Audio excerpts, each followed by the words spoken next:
Welcome to our FB live session. And today's our Facebook live discussion topic is how to prevent an act when stroke occurs. And today for our discussion, we have with us Dr. Ranjit sir, who is our consultant neurologist at Apollo Hospital, Secunderabad. Sir has special interest in stroke and even new interventional neurology. Welcome to our FB live session, sir. Thank you. And so, viewers, if at all you have any doubts related to stroke and post-stroke treatment, what is the care that you need to be taking, how to avoid stroke, and what to do when stroke occurs? For all these doubts, Dr. Ranjit will be answering all your doubts during this live session. So, welcome to our live session, sir. Thank you. And so, dear audience, if at all you have any doubts, just drop them in the comment session and we'll be taking them during the live session. So, let's start off our session, sir, on the basic note. What is stroke? So, stroke is a brain attack which causes sudden neurological symptoms like weakness over one side of the body, difficulty in lifting hands or legs, deviation of mouth to one side, difficulty in walking, or sudden onset difficulty in speaking, or sudden onset blurring of vision. So, basically, stroke is of two types. One is ischemic stroke, which occurs because of clots inside the brain, and the second one is hemorrhagic stroke, which occurs because of bleeding inside the brain. Ischemic stroke is more common, that is, clots inside the brain is more common, and it constitutes about 90% of all strokes. When blood supply to brain is disrupted, the brain cells will become um, will become deprived of nutrients, and brain cells starts dying, which causes neurological symptoms like weakness or difficulty in speaking or difficulty in walking, etc. Thank you so much, sir. Sir, as you're saying all these symptoms of stroke, and that is what it is. So, how do we identify that one person is going to suffer from stroke, or is he suffering from stroke? So, about the most common symptoms of stroke are can be identified by using a mnemonic called as B fast. So B stands for sudden onset loss of balance. E stands for sudden onset visual difficulties. And F stands for sudden onset facial asymmetry. A stands for sudden onset arm weakness. And S stands for sudden onset speech difficulties. And T stands for time. Time is the core principle in management of stroke. So time when we have noticed the stroke should be noted and informed to doctor. So, sir, as you're mentioning FAST, all these short forms that face and the speech and all these differences. So, many people have a confusion between heart attack and stroke. They tend to see both in the same angle. So, please differentiate between the both of them. So heart attack is caused because of blockage in the blood vessels that supply to the muscles of heart. And stroke is caused because of blockage in the blood vessels that supply to brain. So stroke causes neurological symptoms, whereas heart attack causes pain in the chest and difficulty in breathing. So neurological symptoms like one-sided weakness or difficulty in speaking, blurring of vision or difficulty in walking, all these are signs of stroke. Whereas heart, chest pain or difficulty in breathing are their symptoms of heart attack. So, sir, heart attack symptoms are different and stroke symptoms are different. Yes. And but is there any correlation between both of them? So both are caused because of blockage of blood vessels, but blockage of blood vessels of heart causes heart attack, whereas blockage of blood vessels of brain causes stroke. So both are just different. Thank you so much, sir. And if at all any person suffers from stroke, is there any golden time that if at all they reach the hospital, they'll get back to their normal life? So once stroke is noticed, patient should be shifted to hospital as fast as possible because within first 4.5 hours of symptom recognition, we can give a clot buster therapy called as altiplase or tenecteplase. It is given intravenously, so it can be given after 4.5 hours of symptom onset. And there is one more treatment for acute ischemic strokes called as mechanical thrombectomy, which can be done up to 7 hours in selected cases up to 24 hours. So in mechanical thrombectomy, if a huge clot which is blocking the blood vessels is identified in imaging, that can be removed with the help of very recent devices so that blood supply to the brain is restored. So, sir, if at all they come late, like as you were mentioning the timeline, the golden hour rule and all, if they come late, what could be the adverse effects? So if they have presented within the 4.5 hours, this intravenous IV thrombolysis, that is clot buster therapy, um, is very effective in preventing permanent disability. So patients who present within first 3 hours, if we give this intravenous clot buster therapy, improvement rates are very good, and up to 4.5 hours also improvement rates are good. But after 4.5 hours, we cannot give this clot buster therapy because adverse effects are more when compared to the improvement. So, sir, if the person who suffers with stroke and gets timely treatment, can he get back to his normal life like earlier? Yeah, he can get back to normal life, but time is the essence in stroke treatment. So people who present to hospital early and receive these treatments like buster therapy or mechanical thrombectomy, they can go back to their normal life and without any neurological deficits.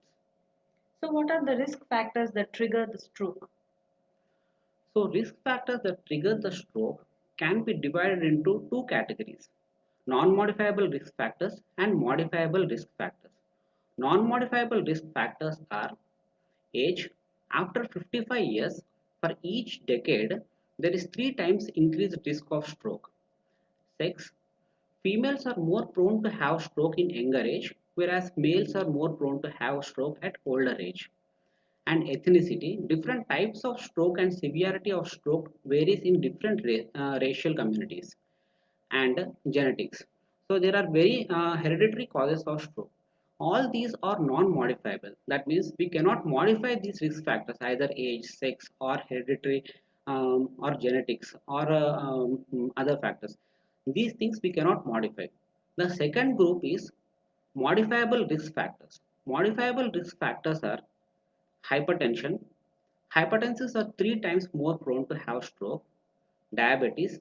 Diabetics are 2 times more prone to have stroke.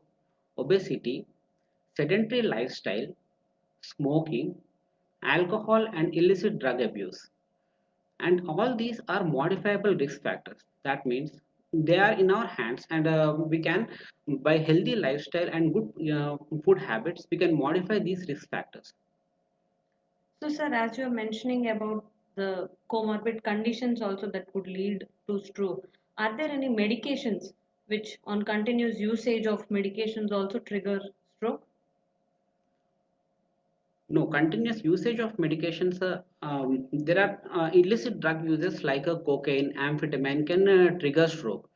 So medicines like antiplatelet therapy and anticoagulation therapy should be continued regularly whenever indicated to prevent recurrent attacks of stroke. Okay.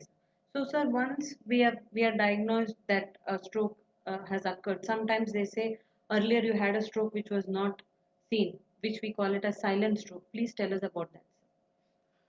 So few silent strokes means basically when we do MRI or CT brain for some other reason, we may find few areas of blood clots or damaged areas of brain because of old infarctions.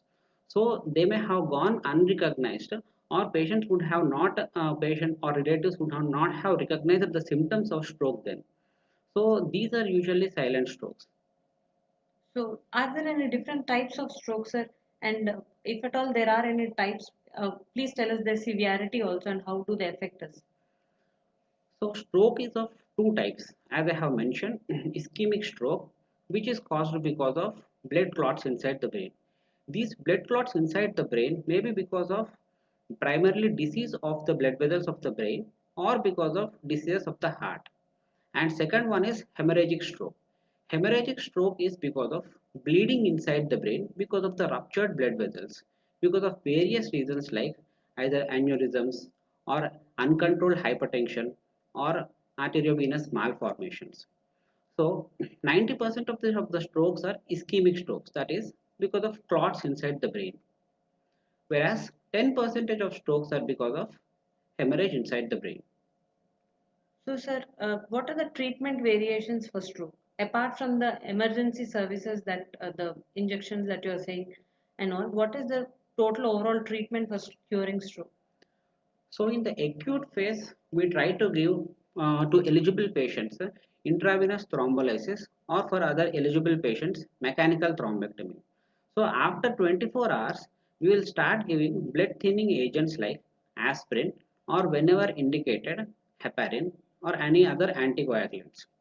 And for to con- and controlling blood pressure and maintaining normal sugars of the patient are also very important, and also controlling the cholesterol levels of patient is also very important in management of stroke.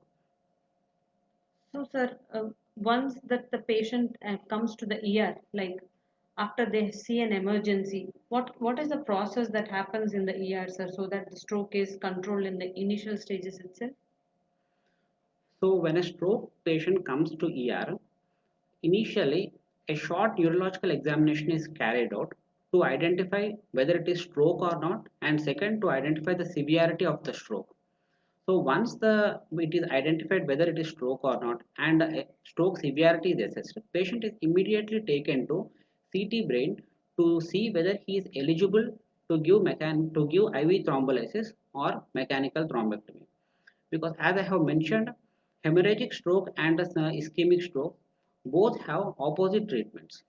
So CT brain can differentiate between these two things so that we can go ahead with the emergency treatments. So, sir, was you mentioning about the diagnostics? Are there any other latest techniques or mechanisms that can detect stroke in the early stages itself? So CT brain can differentiate between hemorrhage and infarction. MRI brain can easily pick up in the early phases of stroke. Also, MRI brain can pick up the changes.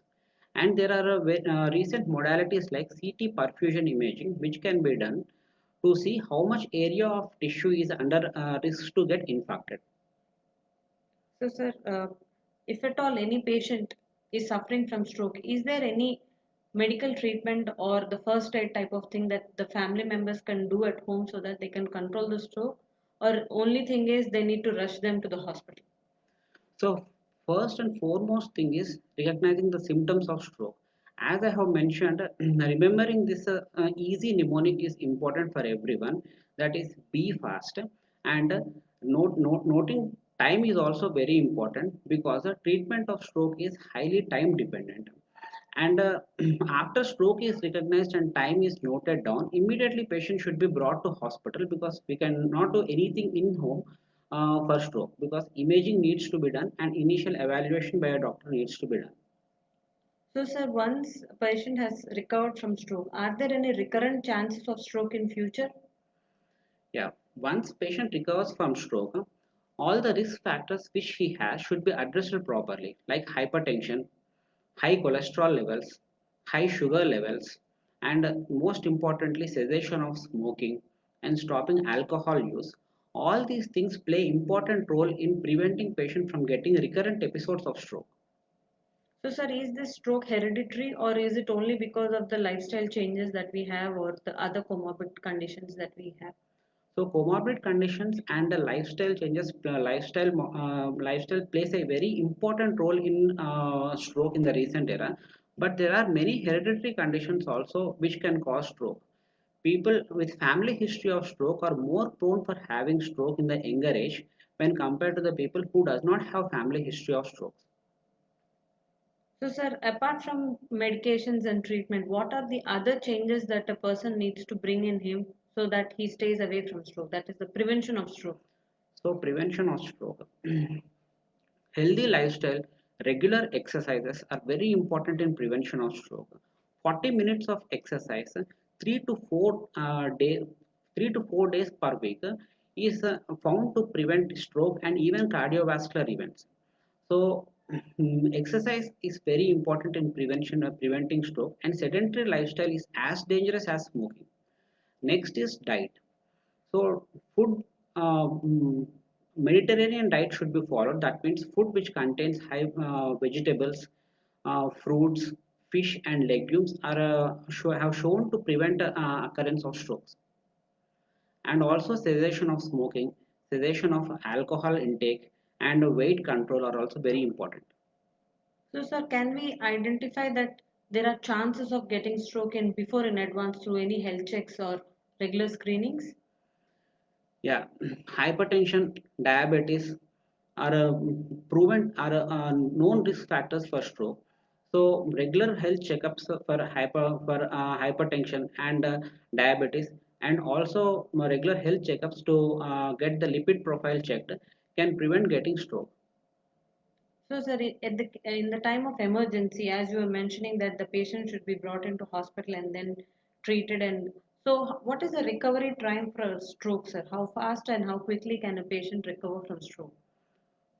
So after the immediate therapies like IV thrombolysis and mechanical thrombectomy, improvement can be seen in few patients right from first day, and but overall improvement in stroke case occurs up to 1 year also.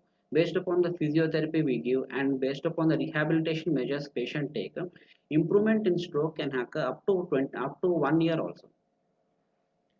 And sir, any final words to our audience about stroke, the awareness that they need to have in them and spread the word that the message that they need to carry on? So stroke can happen to anyone at any time. 1 in 4 people are prone to have stroke, and we must take all precautions to not to be that one person. So eating good food and following healthy lifestyle and exercising regularly can prevent attacks of stroke. Thank you so much, sir. And dear audience, this is to inform you that at Apollo Hospitals, we are following all strict measures to see that you're safe from COVID zone. In the same way, sir, is there any precautions that patients who have suffered from stroke they need to take from COVID? So COVID as such is a prothrombotic state. So COVID is also known to cause strokes. So special precautions means maintain social distancing and wear masks. Okay. Thank you so much, sir. And thank you, dear audience, for tuning in. And stay tuned for more such FB Live sessions.